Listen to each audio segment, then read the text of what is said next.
Hola a todos, mi nombre es Tiffy Rubinat. Bienvenidos al podcast de Wealthy en Español. Hoy vamos a estar hablando acerca de contraer deuda para estudiar una maestría en Australia y como invitada vamos a tener a Ale Ángeles, que es cofundadora de Gals in Australia y fundadora de Gals Tribe. Bienvenida, Ale. Hola, si estás disfrutando del podcast y a la vez aprendiendo, no te olvides de suscribirte. Ahora sí, que comience el show.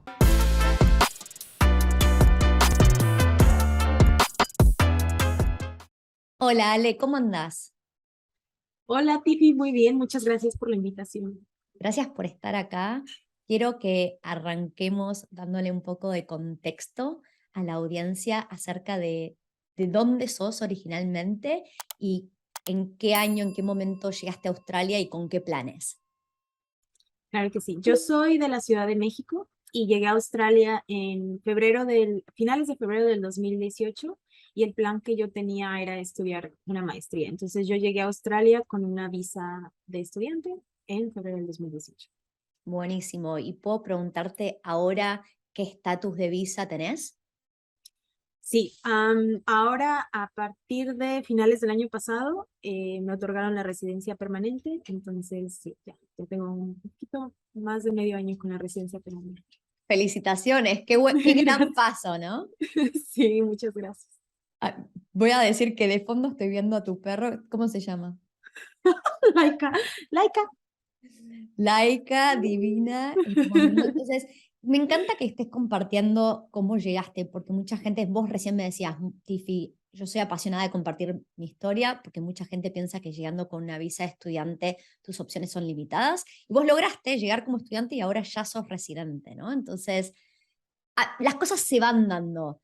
Voy a decir que mi pareja también llegó con visa de estudiante y ahora ya es ciudadano, entonces, no sucede de un día para otro, pero se puede lograr. Totalmente. Yo creo que el tema de la visa, cada persona tiene un proceso diferente, ¿no? Pero yo también creo que hay que conocer que a veces tenemos ciertas como condiciones en las visas, ¿no? La visa de estudiante tiene condiciones en las horas de trabajo que tú puedes tener a la semana. Pero yo creo que algo importante es como cambiar esa condición que nosotros tenemos tal vez mental y decir, listo, ok, yo lo puedo lograr, cuáles son las opciones que yo tengo, qué es lo que yo tengo que hacer también para lograr esa residencia, pero yo creo que sí, también cada persona tiene su propio proceso migratorio diferente. Ok, perfecto. Y entonces, vos decidiste venir a estudiar. ¿Por qué quisiste venir a estudiar? ¿Qué es lo que venías a estudiar? Sí, pues yo, como les dije, yo soy de la Ciudad de México y en México trabajé para muchos startups de tecnología. Entonces, en mi última experiencia en México trabajé para un startup polaco y se dio la oportunidad de que yo fuera reubicada a Berlín. Entonces yo viajaba entre Berlín y Polonia y entrenaba al equipo de ventas allá.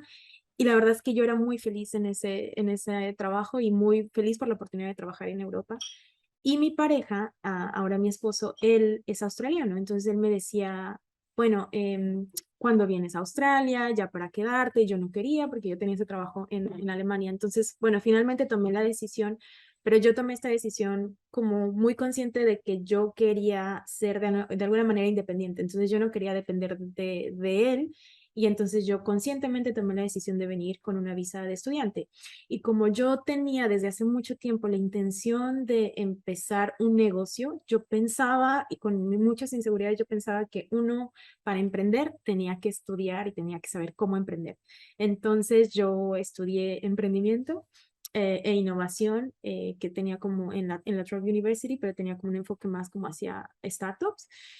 Y llegué con visa de estudiante para estudiar, de hecho, en Victoria Uni. Y cuando estaba en Victoria University, yo me di cuenta que el tipo de programa que ellos tenían a mí no me gustaba. Entonces me cambié de universidad y ahí es donde empieza este tema que es el que vamos a hablar hoy, el tema de endeudamiento, ¿no? Porque yo venía con suficiente dinero para pagar la maestría en Victoria Uni, pero cuando yo decidí que tenía que cambiar de universidad porque no era el programa no me gustaba, ahí es donde empieza como el primer reto financiero de pagar un poco más y bueno, empieza como el tema de deuda. Ok, o sea, llegaste a una universidad cuando empezaste a cursar, no te gustó y decidiste cambiarte y el cambio significó mayor cantidad de dinero y tuviste que contraer deuda. ¿Puedo preguntarte primero si alguien quisiera sacar un préstamo para cubrir un curso para estudiar? ¿A qué tipo de entidad financiera recurriste? Claro, yo en mi caso yo tenía la opción de, con el gobierno de México hay una institución que te hace préstamos para estudiar, que se llama FIDER. Entonces yo tenía la opción de acudir a FIDER y pedir un préstamo. Y esos préstamos en realidad son muy buenos porque son a interés casi muerto. Entonces tú tienes, te prestan el dinero y depende cuánto pidas, pero creo que lo máximo son $20,000 y te dan un interés súper bajito y tú tienes hasta 10 años para pagar y tú empiezas a pagar un año después de que terminas tus estudios. Pero en mi caso, por el tema de tiempos, no, a mí no me daba. Entonces lo que yo hice, que no es ideal, yo tenía todavía tarjetas de crédito de México, entonces yo me pagaba todo con mi tarjeta de México. Lo que hice también porque sabía yo que no quería pagar el interés, es que yo intentaba pagar al corte, trataba de pagar la mayoría. Pero también otra forma para poder financiarme fue pidiéndole a mi mamá prestado, porque yo sabía que si yo pedía a cualquier entidad financiera, acá en Australia yo con el estatus que tenían no podía adquirir como un préstamo, pero en México yo podía, pero el interés iba a ser muy alto. Entonces lo que yo hice fue como con mi mamá, literalmente decirle, mamá, tú me puedes prestar y hacíamos bueno, yo llevaba el registro de todo lo que ella me iba prestando y yo le iba pagando. Pero claro, esta deuda con la tarjeta, entre la tarjeta, la deuda con mi mamá, se fue acumulando, ¿no? Entonces, sí, pero mi financiamiento, como yo me lo financié, fue a través de tarjeta de crédito mexicana. ¿Y cuánta deuda acumulaste? Acumulé más o menos entre la deuda de tarjeta y los préstamos con mi mamá, acumulé $25,000 de deuda. Wow. Porque yo tenía los ahorros para la maestría en BU, pero ya después obviamente hubo que pagar un poco más. Y acá, claro, acá cuando tú estudias en Australia hay que pagar, digamos, como por adelantado todo el semestre. Entonces ahí fue como pagar este nuevo semestre. Claro, yo prácticamente perdí el primer semestre porque yo lo pagué en BU y ahora tenía que iniciar, ¿no? Entonces ese dinero ya perdido. Y ahora iniciar en otra universidad un poco más costosa. Y yo lo que no consideré cuando me vine para acá a Australia tan fuertemente fue el tema del costo de vida, que es bastante alto. Y otra circunstancia que yo tuve es que fue muy complejo para mí encontrar trabajo. Entonces, a pesar de que tenemos esta oportunidad de trabajar 20 horas, yo los primeros meses solo tuve la oportunidad de tener un trabajo que era temporal de 3 meses, que eso me ayudó un montón para pagar el semestre como lo adicional, pero después tuve mucha dificultad para encontrar trabajo. Entonces, claro, sin trabajo y gastando, pagar renta, pagar comida, pagar todo lo demás que sea, hay que pagar bills, todo eso, empezó esta deuda a crecer y a crecer y a crecer y fueron $25,000 en más o menos, un poquito más quizá. Y me imagino que estando fuera de Australia es bastante complicado poder proyectar costos de vida y gastos, porque hasta que uno no llega, uno quiere hacer esas proyecciones, pero el costo de vida en Australia es altísimo y, y lleva un periodo de adaptación y de entender. Ok, entonces llegaste y tuviste este cambio, pero además vos decís que no habías proyectado o calculado el costo de vida que realmente fue, ¿no? Y ese fue uno de los problemas. Em, ok, buenísimo. ¿Y te puedo hacer una pregunta? ¿Vos ahora, Ale, traqueás tu costo de vida? Sí, yo creo que en ese sentido siempre he sido como muy organizada y yo uso mucho como tablas de Excel donde yo, por ejemplo, trato cada mes de tener como un control, ¿no? Ok, ¿cuánto gasto en renta? Y yo lo pongo literal al centavo, o sea, ¿cuánto es de renta?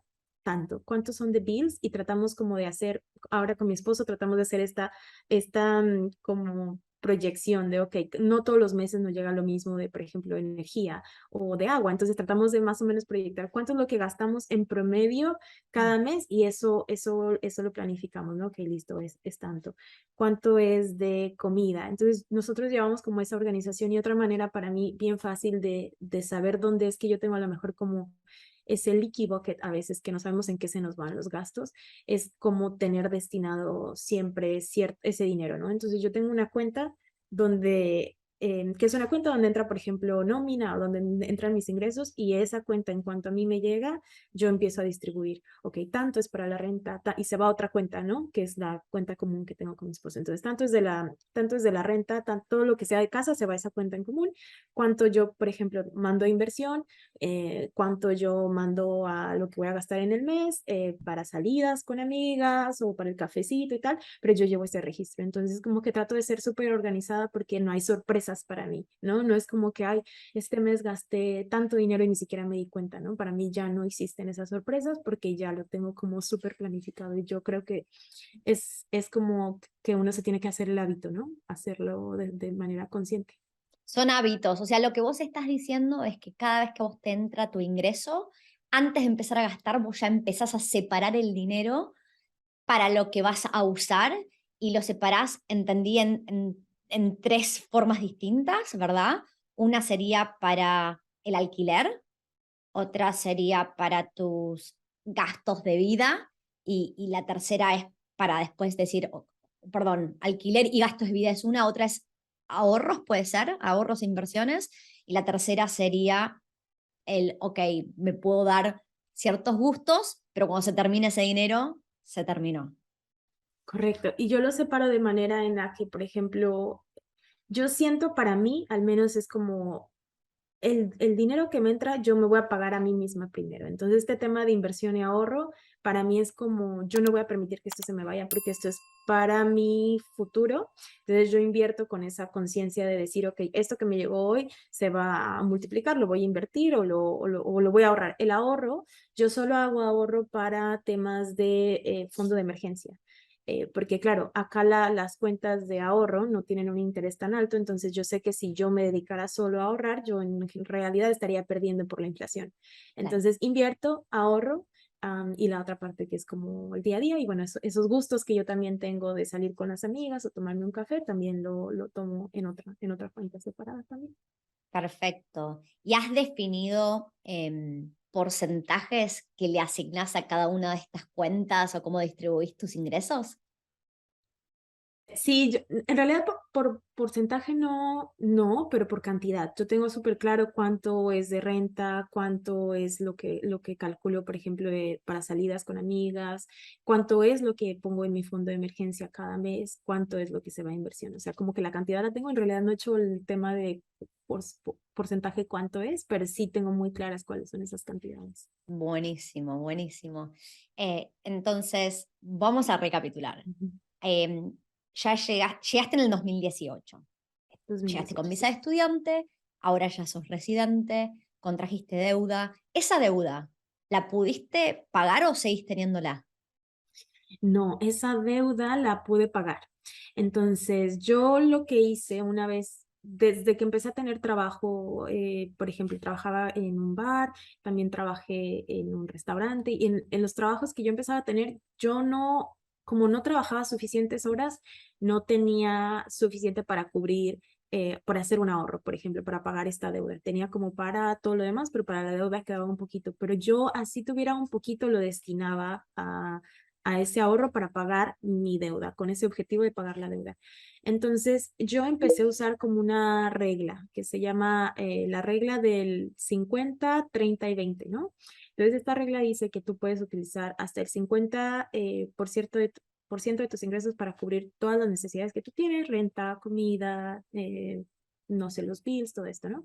30% de tus ingresos para gustos y gastos que sean discrecionales y el 20% para lo que sea ahorro y pago de deudas. Entonces, como yo lo hice es que yo utilicé ese 50 porque lo más caro para mí en ese momento lo que necesitaba más dinero era para cubrir como el día a día, los ingresos para las necesidades. El 30 yo lo utilicé no solo, no para los gustos y gastos discrecionales, sino que yo ese 30% lo empecé a usar para el ahorro y el pago de deudas Ok. y el otro 20% lo dejé como para gustos y gastos. Pero si yo te soy sincera, había meses donde yo decía, yo prefiero sacrificar, a lo mejor salir este mes y yo prefiero meterlo a mi pago de deuda. Entonces yo como que usé de base esta regla, pero yo había meses donde prefería hacer sacrificios y dedicarlo al pago de la deuda. Y finalmente cuando yo conseguí mi primer trabajo ya de que eran más horas y que ya era como más fijo, terminé de pagar mi deuda en un año, en menos de un año, completa. Buenísimo, en un año pagaste $25.000 de deuda. Eso Sí. es espectacular y vos hablaste de hábitos y qué bueno lo que dijeras esto de, ok, 50% va hacia mi costo de vida. Si estoy superando ese 50%, probablemente tenga un alquiler demasiado caro y tenga que ver de buscar una opción que se adapte más a mi situación de vida actual, donde el 30% vos como regla lo tenés para gustos y salidas y poder vivir bien, pero y el 20% restante para ahorro e inversión, pero los invertiste y te empujaste a que fuera 30% para ahorros e inversión y 20% para gustos. Que está muy bien, ¿no? La verdad es que eso es una muy buena forma de medir si uno está viviendo un costo de vida que se adapta a la realidad de uno. Me ha pasado montones de veces de charlar con personas que decís, qué increíble, porque tienen sueldos altísimos y su costo de vida es bajísimo, están dispuestos a hacer sacrificios de todo tipo para pagar baja renta, bajos costos de vida, no les tampoco sean tantos gustos, como que viven una vida muy tranquila y después lo opuesto, he visto personas que teniendo un sueldo por ahí de la mitad de lo que tengo yo gastan el doble de lo que tengo yo y decís, qué increíble, ¿no? Cada uno va asignando distintas prioridades son esos pequeños hábitos en el tiempo los que hacen un gran impacto en nuestros ahorros e inversiones. Así que qué bueno que cuentes esto. Y vos, desde la parte más emocional, mientras que tenías la deuda, ¿sentías mucha presión o cómo llevaste el día a día? Porque ahora lo contamos y pasó y suena todo muy transaccional, pero me imagino que es complicado mientras que estás viviendo ese momento. Yo creo que para mí el tema más estresante era poder pagar a mi mamá. Más que la deuda de la tarjeta de crédito, más que cualquier otra cosa, yo decía, yo tengo que poder pagarle a mi mamá. Entonces, cuando yo hacía este ahorro, no era como, yo ahorraba cada mes, pero no era como que lo iba ahorrando y se iba haciendo y yo iba acumulando, ¿no? Yo era que ahorraba este mes y listo, se lo enviaba a mi mamá. Ahorraba este mes, se lo enviaba a mi mamá. Y así fue como yo de alguna manera logré como medir ese y mitigar ese estrés que yo sentía y ya después, bueno, salir de lo de la tarjeta de crédito. Pero sí, para mí era estresante, o sea, yo no voy a mentir, era un tema estresante porque sobre todo era cuando yo iba creciendo esa deuda, porque yo también tengo, por ejemplo, pago un seguro de vida en México y tengo otros gastos que yo pago todavía en México. Entonces, esos eran fijos y esos iban sumando cada mes, ¿no? No era como que yo podía detener ese gasto, ese seguía y seguía todavía. Entonces, para mí era ese estrés de que esta deuda no es como que tengo una deuda de 10,000 y ya está ahí, ¿no? Como que esta deuda va creciendo, cada mes va creciendo. Pero bueno, al final del día, para mí la prioridad era pagarle a mi mamá. Una vez le pagué a mi mamá, como que ya todo lo demás fue mucho más sencillo. Como listo, ya salí de esa deuda con mi mamá, ya está todo bien. Ahora, bueno, vamos a ver cómo pago la deuda también de la tarjeta. Pero sí, Ok. sí. Igual suena a que vos estás contenta con haber estudiado y haber adquirido esa deuda, ¿no? Entonces, la pregunta es, para otras personas que estén considerando estudiar y que ese estudio signifique tener una deuda para poder pagar ya sea el curso o el costo de vida una a la otra, ¿tenés alguna recomendación en particular? Sí, yo creo que el tema de estudiar y sobre todo estudiar una maestría en el exterior es una decisión muy personal y es una decisión que puede generar a lo mejor mucho estrés para algunas personas y definitivamente para mí fue por el tema de la deuda, ¿no? Pero yo siempre he valorado mucho la educación. Entonces, para mí, si yo volviera a empezar, teniendo toda la información de que yo sé ahora de que adquieres deuda y demás, yo volvería a estudiar esa maestría porque yo sí valoro mucho la educación y yo creo que para mí, incluso nadie en los trabajos que he tenido me ha pedido mi calificación y nada, pero yo sí siento que valoran tener una educación, por ejemplo, de posgrado en Australia. Entonces, yo sí creo que es algo que a mí yo lo volvería a hacer.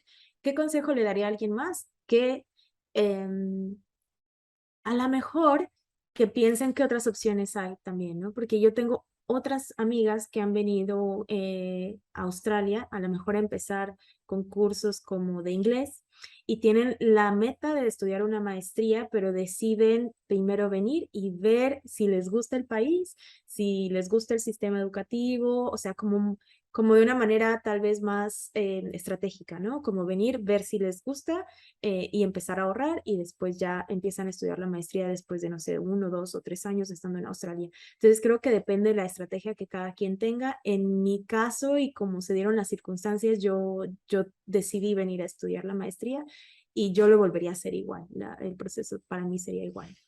Buenísimo. Y ahora me encantaría que nos cuentes un poco, porque vos sos cofundadora de Girls in Australia y fundadora de Girls Tribe. ¿Nos puedes contar un poco de qué se trata Girls in Australia y Girls Tribe? Claro que sí. Pues Gals en Australia nació de una necesidad de conectar con más mujeres de la comunidad hispana y latina en Australia, porque yo en ese primer año en Australia me sentí sola. Entonces, yo siento que no conocía mucha gente de la comunidad, tenía pocas amigas y también siento que me sentía como esta soledad que a veces sentimos como inmigrantes. Entonces, fui a un programa era un programa para gente creativa donde te colocaban con un mentor y con ese mentor tú hablabas de cualquier tema que tuvieras interés. Entonces, para ese momento, yo ya tenía mi primer trabajo profesional, pero yo me sentía muy fuera de lugar. Entonces, yo estaba como con mucho conflicto pero si esto era lo que yo quería, ¿por qué me siento tan fuera de lugar? Y entonces, bueno, yo decidí ir a esa mentoría y hablar con esta persona sobre esto, como yo me sentía como que mi personalidad a veces me daba como miedo a hablar con la gente, como soy un poco más introvertida, me daba como incluso miedo ir a la cocina para que no me vaya a encontrar con una persona y me vaya a hacer la plática, o sea, como cosas así. Y yo me acuerdo que esa sesión fue muy interesante porque esta mujer me inspiró mucho en el sentido de, ok, las personas que somos introvertidas, tenemos mucho que entrar al mundo, me enseñó unos videos, libros, y bueno, yo salí muy motivada de esa mentoría. Y la cuestión es que yo me acuerdo que le escribí a una de mis amigas que conocí acá, Claudia, que de hecho la conocí también por un grupo de Facebook. Le escribí, oye, Clau, ¿qué te parece si empezamos un grupo en Facebook que sea para mujeres? Y yo le dije, para mujeres que sean mexicanas en Australia. Y ella, pero pues si yo soy colombiana, ¿no? Entonces vamos a hacer un grupo para mujeres. Y así empezó, es muy orgánico, hacer un grupo de mujeres, pero con un objetivo muy, muy específico y que era que el grupo iba a ser solo para temas relacionados al crecimiento personal y crecimiento profesional, nada más. Cualquier cosa de rento cuarto, vendo, nada de eso, porque grupos hay muchos. Entonces nosotros queríamos un espacio seguro para las mujeres donde pudiéramos hablar de estos temas que a veces no podemos hablar en otros espacios. Entonces, bueno, así nace GALS en Australia, la comunidad empezó a crecer muy rápido, empezamos a dar talleres gratuitos sobre todo lo que yo había aprendido en el proceso, cómo hacer tu LinkedIn, cómo hacer una cover letter y demás. Y hoy día somos una comunidad de 9,000 mujeres en Facebook, súper bonita, la comunidad ha crecido de manera súper orgánica, entonces bueno, esa parte es GALS en Australia. En la parte de Gals Tribe es un programa de mentoría que es también para mujeres inmigrantes. Empezó como parte del grupo de Gals en Australia, pero ahora es abierto para todas las mujeres que sean inmigrantes de realmente cualquier background. Y bueno, la idea es buscar también ese espacio seguro para las mujeres que son ambiciosas y que buscan carreras profesionales en Australia, ¿no? Y saber que sí podemos lograr esas carreras profesionales y podemos tener un buen sueldo también y que no necesariamente tenemos que sentir que nuestra experiencia que tenemos la experiencia que tenemos en otros países no cuenta porque solo la experiencia local cuenta, con lo cual es mentira. Entonces, bueno, eso es de Girls Tribe. Y voy a dar fe de que cómo nos pusimos en contacto es Caro, es nuestra marketing manager y ella era parte del grupo de Girls in Australia y empezamos a hacer colaboraciones juntos y hace poco estuvimos haciendo múltiples búsquedas laborales. Una de las búsquedas que ya cerramos la publicó Caro en ese grupo y fue increíble la cantidad de personas cuando estaba haciendo las entrevistas para el rol. Preguntaba, bueno, ¿cómo llegaste a Wealthy y a este rol en particular? Y diría que el 30% de las entrevistas que hice, la gente decía, vi esta publicación en Girls in Australia. Así que fue increíble, ¿eh? Y me parece un re lindo espacio. Yo soy muy pro comunidades. Gracias. Creo que todos podemos llegar mucho más lejos si nos apoyamos y a veces es solo la inspiración de ver que otra persona lo está haciendo, si él puede o ella puede, yo también, y es la motivación, ¿no? De seguir Sí. avanzando. Ahora se me viene a la cabeza que estamos justo, lanzamos un programa que se llama Wealthy Partners. Creo que no lo hemos publicado en Girls in Australia y no, después te vamos a preguntar si es el grupo adecuado o no, porque el Wealthy Partners, el objetivo es poder conectar con personas de cualquier comunidad, pero estamos atrayendo a la comunidad latina, honestamente, que tengan ganas de aprender acerca del mercado inmobiliario australiano, ayudar a otras personas y generar un ingreso extra. O sea, no es un trabajo permanente, pero por cada persona que refieren, pueden ser parte del proceso de ir aprendiendo y adicionalmente ganar un ingreso adicional, ¿no? Entonces, siempre todas las comunidades la verdad es que Wealthy es una sola empresa, pero la cantidad de clientes latinoamericanos llevó a que la empresa fuera más, tengamos más clientes latinos que australianos en este momento. Que es increíble, es una comunidad muy buena, ¿no? O sea, Sí. y somos buenos en general, somos muy buenos ahorrando, nos preparamos para cuando las cosas no van como uno planea, entendemos lo que son las recesiones, entendemos lo que es la inflación, que es el trending Ujú. topic. Entonces, la verdad es que somos una excelente comunidad y nos ayudamos entre todos, que eso es re importante. Sí, yo creo que ese programa suena muy bueno también para las chicas que, no sé, yo me imagino en aquel momento donde cuando yo empezaba que no encontraba trabajo, o sea, tener este tipo de programas donde puedes referir a alguien y aprender al mismo tiempo me parece fantástico, ¿no? Como no sé, como que son de esas cosas que a veces uno no conoce porque es nuevo en un país, entonces yo creo que es súper bueno tener ese tipo de programas donde además de que tú recibes un beneficio monetario, tú también estás aprendiendo sobre una industria nueva que a lo mejor no tenías idea antes. Entonces, genial. Totalmente. Así que bueno, para los que están escuchando el podcast, vamos a dejar el link para personas que les interese ser parte del programa Wealthy Partners. Y Ale, me gustaría cerrar este episodio preguntándote qué significa para vos la palabra riqueza, que en inglés sería wealth. Claro. Yo creo que para mí la palabra riqueza es tener opciones, es poder dejar un trabajo que no quieres. Para mí es poder dejar una pareja con la que a lo mejor no estás bien y tú tienes ese control y no se lo cedes a alguien más. Entonces, para mí la palabra riqueza significa tener opciones y tú elegir y tú estar en control. Entonces, yo creo que para mí ser rico es eso, estar en control.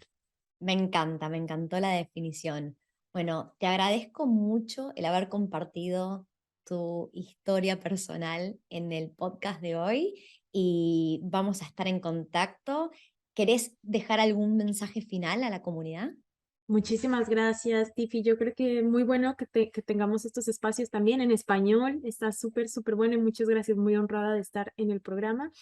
Y mi consejo para todas las mujeres y hombres que todavía a lo mejor no están en Australia y quieren llegar a Australia a estudiar o a trabajar o lo que sea, es que no lo piensen mucho, porque a veces pensamos mucho las cosas y cuando lo pensamos mucho es cuando nos empieza a entrar miedo, ¿no? Entonces, vengan, conozcan y estando aquí ustedes van a encontrar las maneras, las estrategias de poder estudiar esa maestría, de poder estudiar ese curso que quieren hacer o de poder viajar por Asia o conocer toda Australia. Entonces, no pensarlo mucho porque si lo pensamos mucho nos empieza a dar miedo. Perfecto, buenísimo. Bueno, muchísimas gracias, Ale. Hasta luego. Muchas gracias, hasta luego.